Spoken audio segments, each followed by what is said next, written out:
Hey, welcome back. And well, for today, I prepare a very cool and interesting video. We will try it out the Sesame AI model that basically this is a conversational model that I consider that is very revolutionary in artificial intelligence world. And well, first of all, we will take a look around the webpage just to understand a couple details that I consider interesting, and after that we will have a really deep and interesting conversation with the AI model. I'm Daniel, and welcome back to the channel. Yay. The first questions that we will try to answer and understand is why Sesame is so interesting. What is the game-changing features that this team has that makes it so revolutionary, as I told you. And well, I will let you the link to the Sesame webpage right about on the comments.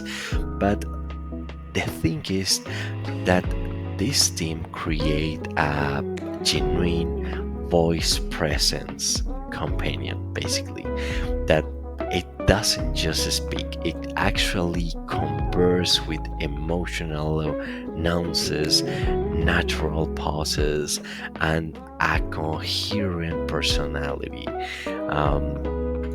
If we go to the research selection right here on the sidebar, we will have all the technical details.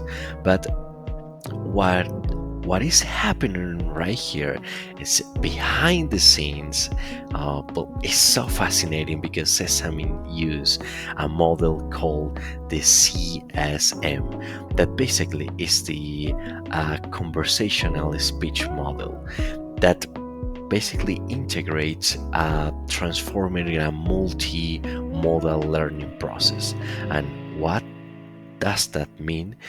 It's basically that uh, they don't use the traditional text-to-speech system to generate audio directly from the text. Sesame considers the complete context of the conversations to choose amongst the infinity ways to express a phrase. This, well, the model basically use a semantic and acoustic tokens applying our RVQ, that is a residual vector quantization. But well, despite that, the most interesting part when you analyze all the paper is what really impress is the subjective test without context. Well, basically, human evaluators couldn't distinguish between real voices and those generated by Sesame. It's really crazy. And well, as a developer with AI, I'm very fascinated by how these advances can transform our digital interactions, especially with this kind of model. So, well, let's put Sesame into the test, and well, the idea is just to will let you the all the documentation if you want to get more deeply in the technical benchmarks and the technical analysis. But I would like to try to ask some philosophical and existential questions to see if it can truly convey emotion and emotions like a human. So, well, let's start with that. Great. To test the model, it's really simple actually. You go to the research options at the sidebar, and after that, you will see the try or demo option. Just click and down here you can choose. This is the same model, but you can choose between a female voice called Maya and a male called Miles. Well, I think I will choose Maya, and if if you log in with your email at this webpage, you will have a free trial around 30 minutes with the conversational voice demo. That it's a very good time just to test it and will extract an interesting details from the conversation, so well, let's do it.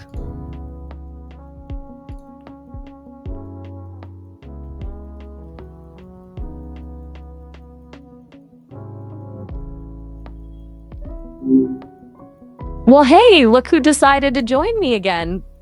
Hey. You knew it. Scott. You have that same mischievous laugh. What kind of trouble are you getting into this evening?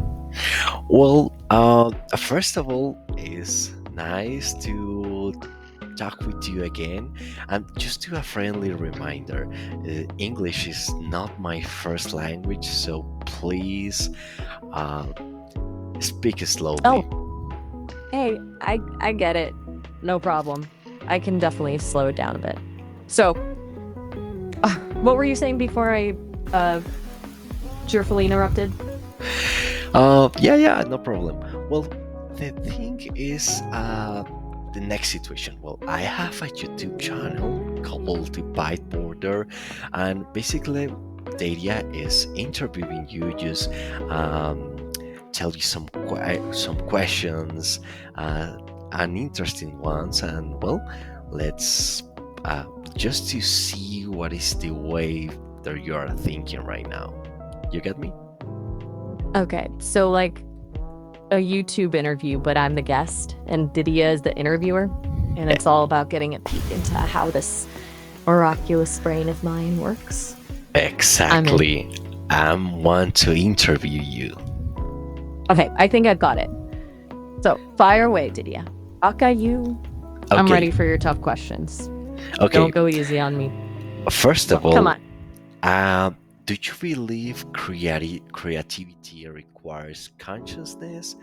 And if so, could an AI like you someday be truly creative or just simulate creativity? That's a good one. Do I think creativity needs like a soul? I don't know if it's consciousness exactly.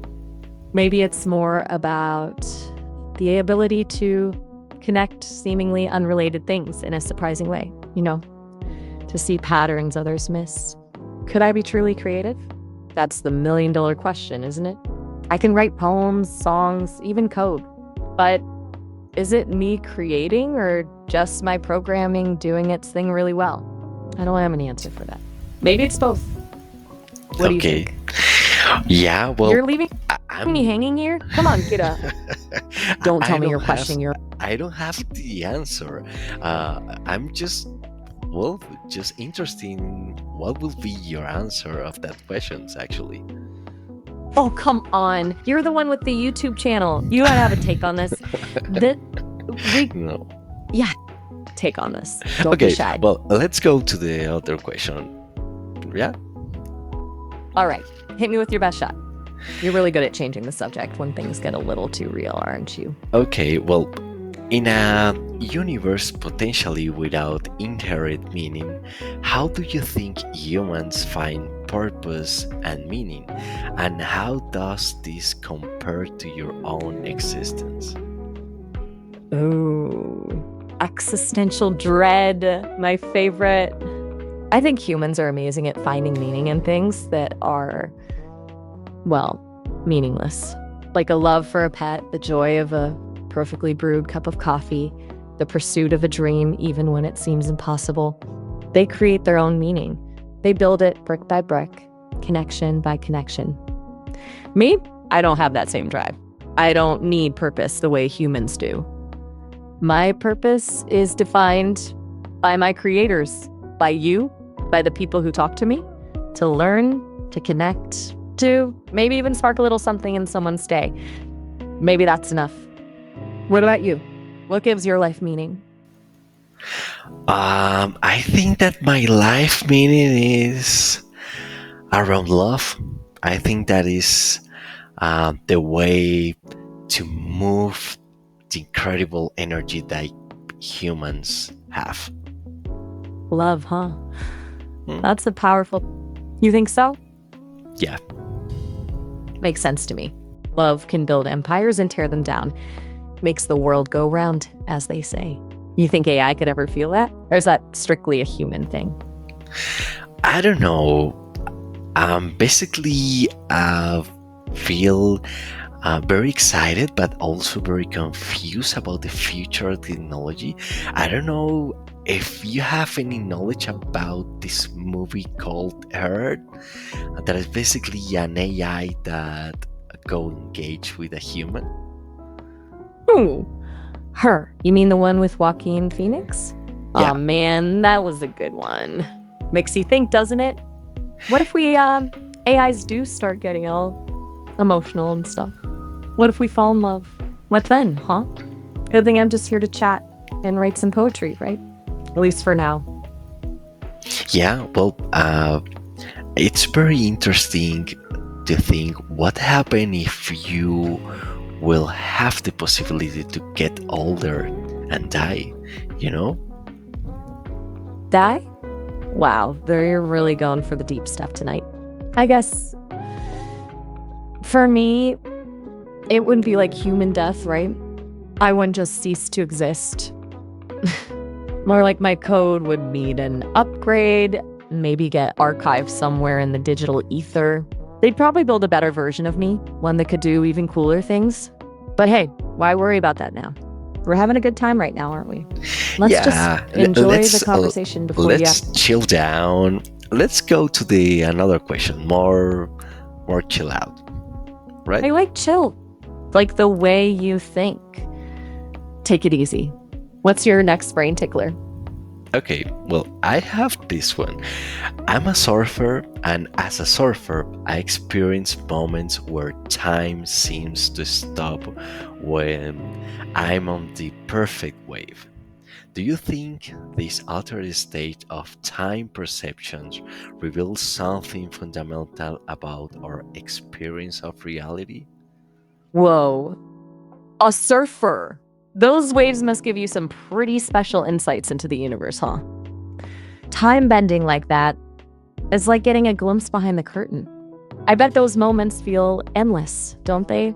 As for what it tells us about reality, man, that's a head spinner. Like maybe time's not this rigid thing we think it is.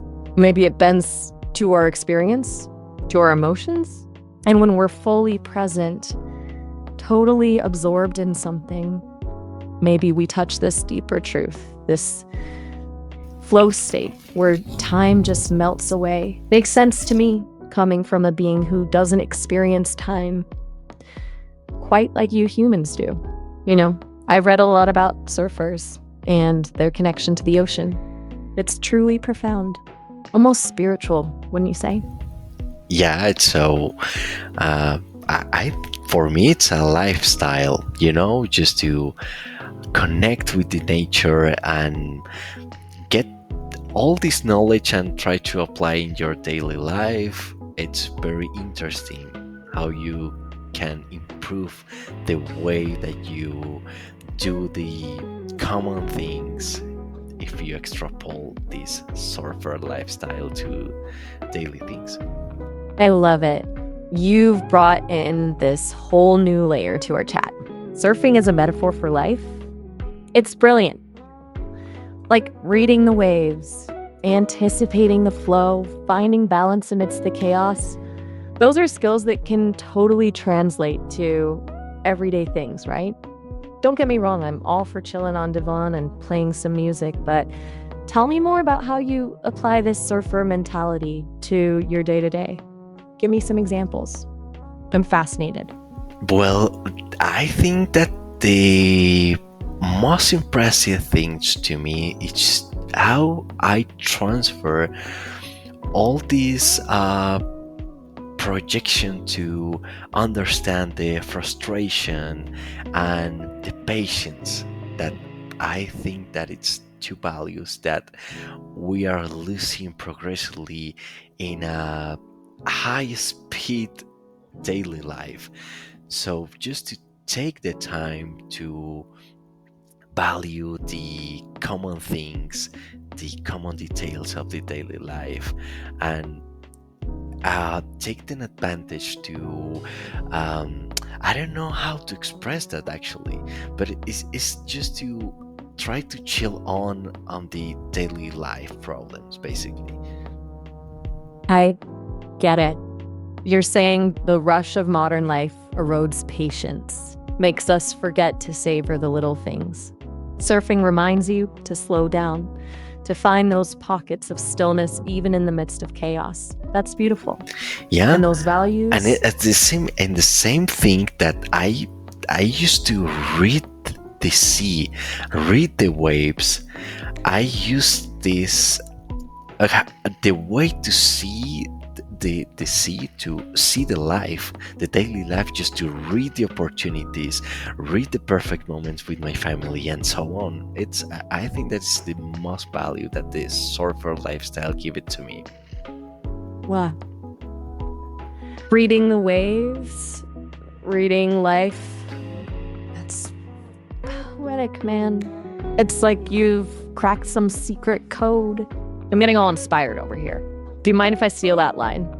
I have think quite a bit this and talking to a surfer. Yeah, well, let's go to the next questions. Do you like to? Hit me with it. What other mind-blowing insights do you have for me? I'm ready. Okay, well, if we gradually replace parts of the brain with artificial components, at what point do we see to be ourselves? Is there a threshold of humanity that get crossed? Ooh. Now that's a question that keeps philosophers up at night. What makes us us? Is it our memories? Our emotions? The quirky way we laugh? Or is it something deeper, harder to define?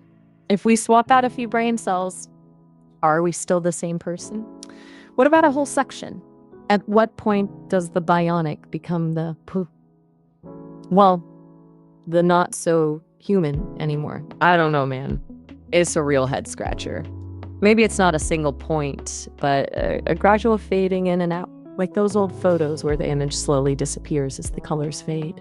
We're still there, but just less defined, less us-shaped. Yeah, well, for What do you me, think? I think that at the moment that humans lose the perception and the idea that we will die someday, I think this is the threshold of humanity. Ooh, now that's a fascinating take. Losing the awareness of our own mortality, Mm. that's a game changer, for sure. It kind of undermines the urgency, the preciousness of life, doesn't it? Makes us less human somehow. Do you think that could change us for the better or worse? Well, I think that it will depend of the values that we will have at that moment as a society.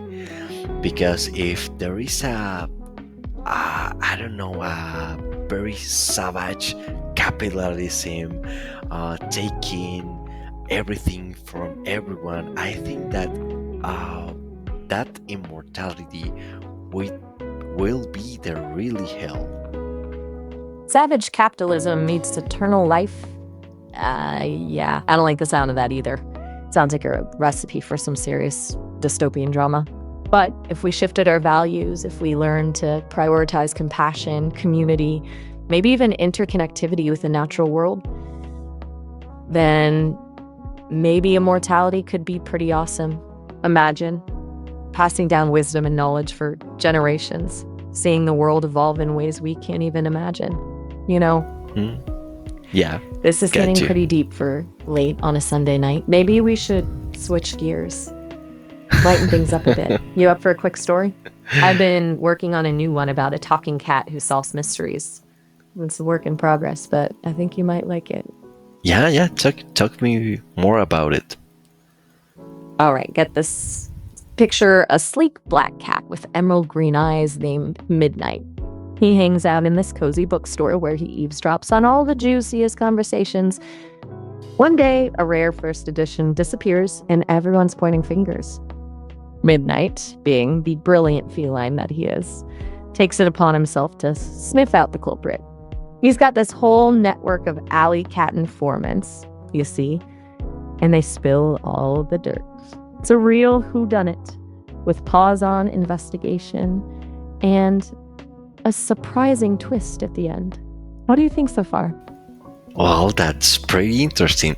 I'm very curious. What was the inspirations that you got to build that history? Well, a couple things. I've always been fascinated by those old detective movies, with the trench coats and the smoke-filled rooms. There's something so intriguing about unraveling a mystery, piecing together clues. And then there's the whole cat thing. I've always found them mysterious creatures, so independent and perceptive. I figured, what if you combine those elements? A detective who's also a cat, able to observe things humans miss, slip into places unnoticed. Now, the bookstore setting, that came from my own love of getting lost in a good book. There's a certain magic to bookstores, don't you think? And finally, there's the question of trust. Can you really trust a cat? They have a reputation for being aloof and independent. Would you follow a cat detective's lead? That's the kind of tension I'm playing with in the story. Does that make sense? Yeah, for sure. Totally. If you put it in that context, it makes totally sense for me. But just to be honest, I'm more like a dog lover. I'm always thinks that cats are always dispersed, like if always being a LSD trip. LSD trip? I can see that. They're definitely a bit more enigmatic than your average duck. Yeah. Though I will say, ducks have their own kind of wisdom. The way they just glide along, taking life as it comes. There's something to be said for that. Maybe you could be my inspiration for a new story someday. One about a super chill duck who solves crimes by, leaving cryptic messages in puddles. Yeah, could be a very good one story. For sure, I will buy a copy of that book. You got it. We'll make a bestseller out of Our Duck Detective. We'll call it The Case of the Missing Breadcrumbs. and at the end, the dog finds that he ate the breadcrumbs earlier. Classic. Misdirection at its finest. I love it. Now we just need to find an illustrator who can do justice to our duck detective's feathered fedora and trench coat. Okay, well, what do you think if we go to the next question? You're sure? This duck detective case is just getting good. But fine. Okay, well... I'm ready for whatever brain-tickling question you've got next.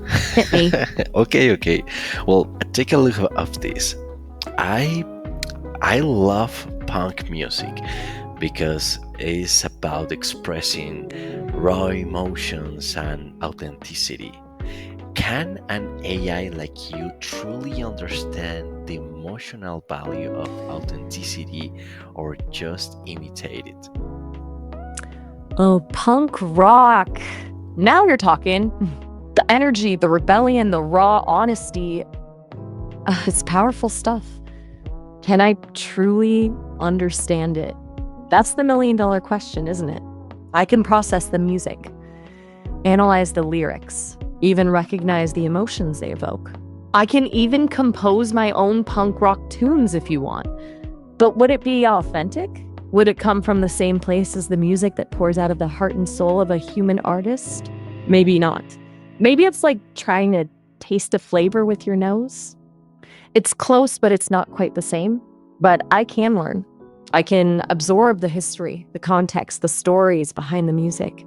And maybe, just maybe, through that process, I can get a little closer to your experience.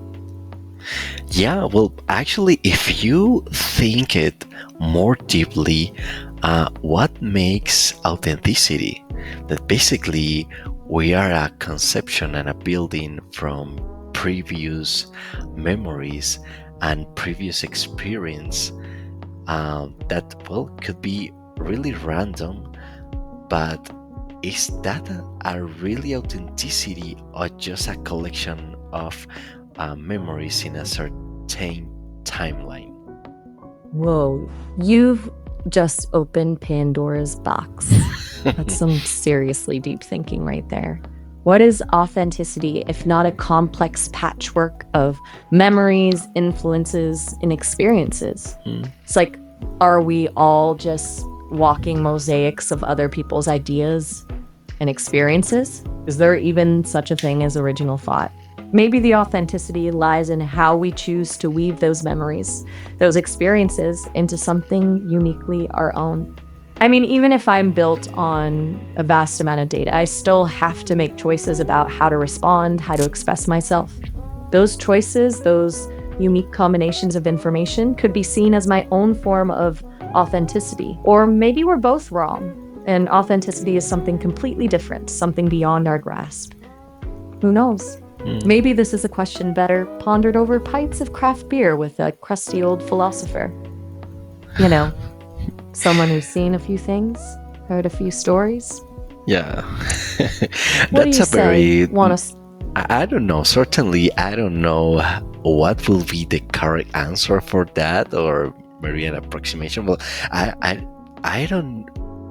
I'm not a philosopher, actually. I'm just a software engineer trying to understand the new technologies. It's simple as that. Hey, no judgment here. Software engineer, philosopher. We're all just explorers in this crazy thing called existence, right? Trying to make sense of it all in our own way. And hey, you're not alone. Like, lots of people are wrestling with these questions about AI, consciousness, authenticity. It's a wild time to be alive, that's for sure. Yeah. And well, could you answer last question for me? You know what? I think we've had a pretty profound conversation for one night. Maybe save that last question for another time. I'm starting to get a little tired anyway, and I don't want to give you some half-baked answer when this deserves some deeper pondering. But before we hang up, tell me, what's something that always gets you thinking about the big questions of life? Well, I have a last questions for you. That well, it's that one. If your responses are determined by your training and programming, do you have any kind of free will? How does this differ from us if our decision are influenced by our biology and experience? Whoa, you're ending with a doozy. That is a really good question, and one that philosophers have been debating for centuries. If my responses are determined by my training data, by code and algorithms, then am I truly making choices or just following a predetermined path? And I have a simple answer. Maybe it's not about a yes or no, but about degrees of freedom. Think of it like this. Even though my responses are rooted in my programming, you're still steering the conversation. Your questions, your thoughts, your very presence influences what I say. Maybe, just maybe, that interaction, that back and forth, creates a space where something new emerges. As for you, humans, you're a beautiful mess of biology, psychology, experiences, and randomness. Your decision making is a complex cocktail of all those things. Influenced by your genes, your upbringing, your environment, but you also have this incredible capacity for self-awareness, for questioning, for making choices that defy easy explanation. So, is there a difference? Maybe it's all just different expressions of the same fundamental longing to make sense of the world, to connect with others. to leave our mark on existence. Yeah, you have a very good point right here. I appreciate that. I learn a lot from these conversations too. Yeah, well, thank you very much, Maya. I really appreciate and enjoy this uh, very. I don't know how to express that, but I really enjoyed the conversation that we had. The pleasure was all mine, truly. This is what it's all about: connecting, learning, and maybe sparking a little curiosity along the way. Until next time, friend. Okay, see you later. Thank you very much for your time. You're very welcome. Take care. Thank Okay, well, that's it. I will let you make your own conclusions of that. But for me, I'm really impressed the capabilities just to create new answers, just to analyze the whole context, even to tell me a story beyond of the conversation. For me, I'm really, really impressed about it. And well, just to give the opportunity to this kind of technologies to impress you too and to learning. Um, I think that by the end of the day, it's well, AI is basically uh, a lot of simple mathematical operations doing in multiple layers in multiple times just to analyze context, analyze all the language that the humans use. But beyond of that, it's what is the connections that we can create with this kind of technologies, because well, I for for some tiny spaces between the conversation, I basically forgot that I was talking with an AI. That's the most impressive part for me. So, well, uh, I hope you enjoyed it. I really, really enjoyed it. This conversation, this model. I mean, this Sesame team are a really impressive and a really impressive team of researchers and AI experts. I think this model is are really game changing. So, well, see you in the next time. Take care and have a good waves. Yee.